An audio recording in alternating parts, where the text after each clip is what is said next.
That day, I was washing the dishes when I turned around to talk to my daughter. The next second, the plates in the sink suddenly vanished, and all the furniture around me turned black, as if the whole place had just been burned by a massive fire. Even worse, my daughter was gone. Sam, where are you? Suddenly, I heard crying. I was completely shocked, because my 6-year-old daughter had turned into a baby. I grabbed her and ran out of the house, looking back at that strange house. It was something I had never experienced before. The police arrived quickly. They started investigating the scene. They found traces of fire inside the house, but strangely, there was no sign of a fire source. Eventually, the records showed that this house had burned down 5 years ago. It was as if time had reversed. But the next second, the police dismissed that idea, and they were proven wrong. A few days later, a group of young people were driving across a railway. Suddenly, a train appeared right in front of them. They slammed on the brakes to avoid it, but the train vanished like a hologram. When the police came to investigate, one of the officers was suddenly teleported to the scene. He was stunned by what just happened. He continued his investigation and found that the railway had actually been abandoned 4 years ago. But when he used a radiation detector, he discovered that an old car nearby was giving off strong radiation. He gently touched the bumper and pulled it right off. Hey guys!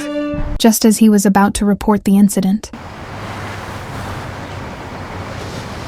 when his colleagues asked what happened, the officer explained that the car had become fragile due to radiation, and that all the strange events happening recently might have been man-made. They marked all the recent anomaly sites on a map, and found that they perfectly matched the Fibonacci golden spiral. The professor said the source of the anomalies must be at the center of the spiral, so the police headed there immediately. At first, everything seemed normal, but while inspecting a house, one of the officers suddenly disappeared. By the time the others realized it, it was already too late. Afterward, a female officer sprayed a special mist. A huge transparent bubble appeared in the air. The readings showed that inside the bubble it was the year 2020, while outside it was 2024. A 4-year difference in time. No ordinary human could survive that kind of temporal distortion. The detective's body was destroyed the instant he entered the bubble. Everyone panicked. No one knew what would happen next.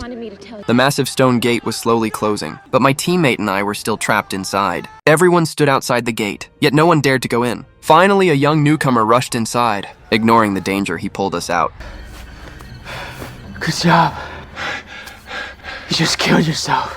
I wasn't trying to scare him. I was just telling the truth. For 3 years, we've been trapped inside this ever-changing maze. Every night the gate closes, and it only opens again the next morning. No one has ever survived a night in there, because when night falls, monsters roam the maze. So Thomas and I had to carry our injured teammate, desperately searching for a place to hide. The monsters' roars grew closer and closer. Suddenly, some vines on the wall caught Thomas's attention. Before the monsters reached us, we managed to tie the injured teammate to the vines. At that moment, the creature had already found us. I immediately started running, but Thomas, who didn't know the plan, stayed behind.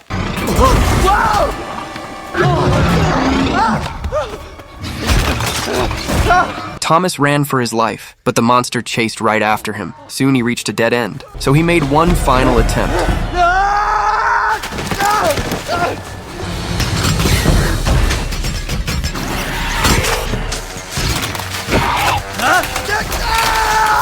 In the end, he managed to trap the monster using the vines. That's when I found Thomas again. We ran together. Suddenly, Thomas spotted a passage that was closing.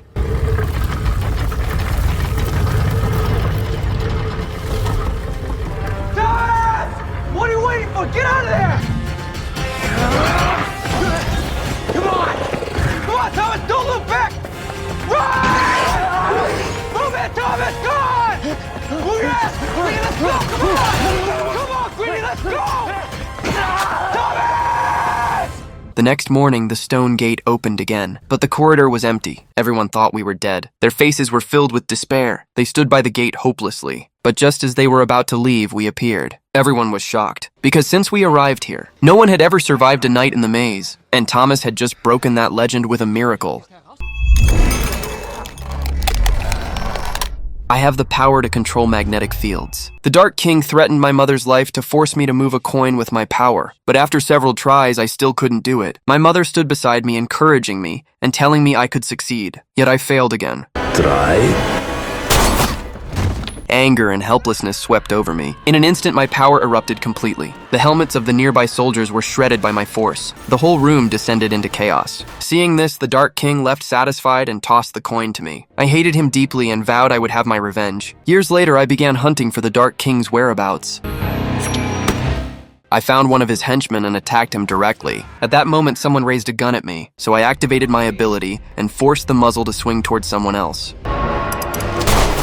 Eventually, I tracked the Dark King down to his cruise ship that very night. When I confronted him, I didn't expect he'd be ready for me. The Dark King's bodyguard turned out to be a mutant with powers, too. She invaded my mind and then threw me into the sea, but I didn't give up. I used my power to slam the anchor into the cruise ship.